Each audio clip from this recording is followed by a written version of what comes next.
More people means more food. As the world's population grows towards 9.2 billion by 2050, the amount of food produced will have to grow by 70% in order to keep up. Our next guest sees opportunities in businesses related to agriculture. Richard Davis, co-manager of BGF World Agriculture Fund at BlackRock, joins us. Richard, thanks very much for coming in. Good morning. So this fund, Agriculture Fund, founded February, I think it was, That's correct. This year.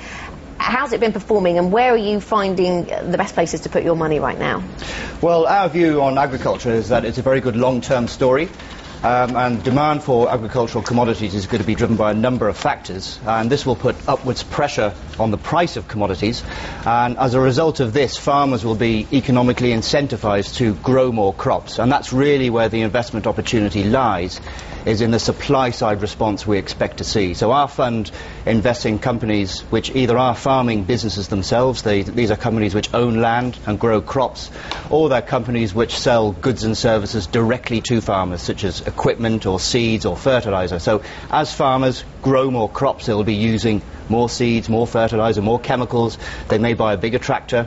So all of these types of investments will benefit in the long term. It's interesting that I read some of the press relating to the launch of your fund, and one of the factors that BlackRock was trying to pull out as setting you apart was that you really believed in rolling your sleeves up and getting out there into the fields, I suppose literally in the sense of agricultural investing. And this has really been brought home to roost with what's happened in cocoa markets in recent months, because I understand that Anthony Ward and his team have people literally employed to sit outside factory gates on the Ivory Coast to count trucks in and out to work out how strong various harvests have been of cocoa products. I mean, what level of detail do you think it's necessary to go to really get a handle on how the agriculture business is performing? Well, we do a lot of travelling, but we don't travel to, for example, the cocoa plant, for example. We travel to companies, so we travel to the equities involved in the agricultural sector. And I think to some extent, if you're bullish on the long-term agricultural story, I think equities is a better way to play the market, because we can see a lot of volatility amongst commodity prices, and our view on commodity prices is that when a commodity has a rise, that rise is unsustainable, because there will be a supply-side response. In other commodities, it's not unsustainable. So if we take oil, for example, the oil price bottomed at $10 a barrel. Now it's trading at 75, so it's gone up 7.5 times. If corn was to do a similar rise, it would go above $10 a bushel. But we don't have infinite land, so how is it always an unsustainable rise? Can there always be an increase in supply? I think, well, certainly our view is that there can be a supply-side response, and farmers can grow more crops in two ways. They can either use their same acreage of land and they can buy a better quality seed, or use more fertilizer and increase their yield that way, or more land can be brought into agricultural production. And there is a lot of land out there which today is being brought into agricultural production. If you go to the Black Sea area in the Ukraine and Russia, there's a lot of land there which is very fertile, which was used to grow crops many years ago and is now being brought back into production. Same thing is going on in South America, for example. So today we are seeing companies around the world are bringing land into production because they see economically in the long term it's going to be a very sensible thing to do. A lot of that land's also getting then used for biofuels, and that's putting extra strain on, say, food crops. So if you are looking at opportunities in biofuels, what do you look at? Because we've heard the ethanol story and it's been beaten to death. But if you're looking for an opportunity, what would you look at? Well, I think biofuels is a demand driver, and whether the corn is being used for food or fuel, it doesn't really matter if you're a fertilizer company selling fertilizer to a corn farmer in Iowa.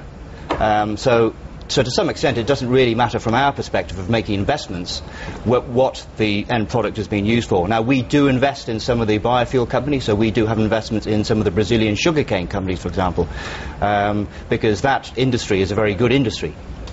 Do you have some risk elements built in? Because again, in my mind, the drivers would be for that industry, again, the US, and how much they drive alternative fuels, and again, the rest of the world. Will they pick up on biofuels, which has not really happened to a great extent till now? So is that a wise investment, or do you hedge it in some form or fashion? We don't hedge it, and to some extent it's not hugely critical to us. It's just another demand driver. If biofuels went away, I think our view long term would be that demand growth would still be at a decent level, which would encourage farmers to grow more supply.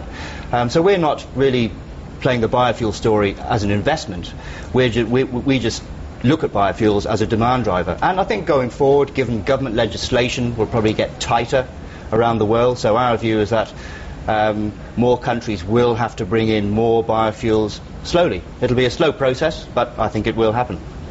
In the last few years we had that enormous peak in grain prices driven by speculative activity, which actually of course had horrible economic effects on the developing world who couldn't afford to buy their food. Do you see that likely to recur again?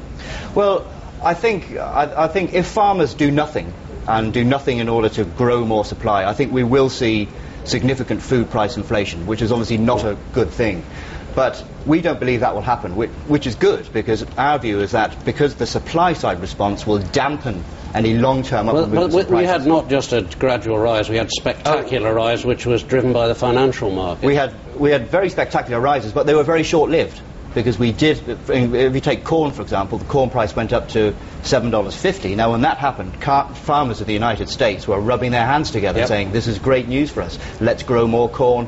They brought marginal land into production, they bought better seeds, maybe some more fertilizer to get their yields up, and the prices rolled over. So that's what we envisage happening. We don't believe price rises will be sustained at any great magnitude for any period going forward because of the supply side response. So you don't see another speculative bubble coming up? Well, I think speculators will always be involved in commodity markets, and if we take wheat, for example, the wheat price has been pushed up, and that's probably due in part to speculators who are looking at the poor harvest, which we expect in Russia, for example, and money is coming into the wheat price.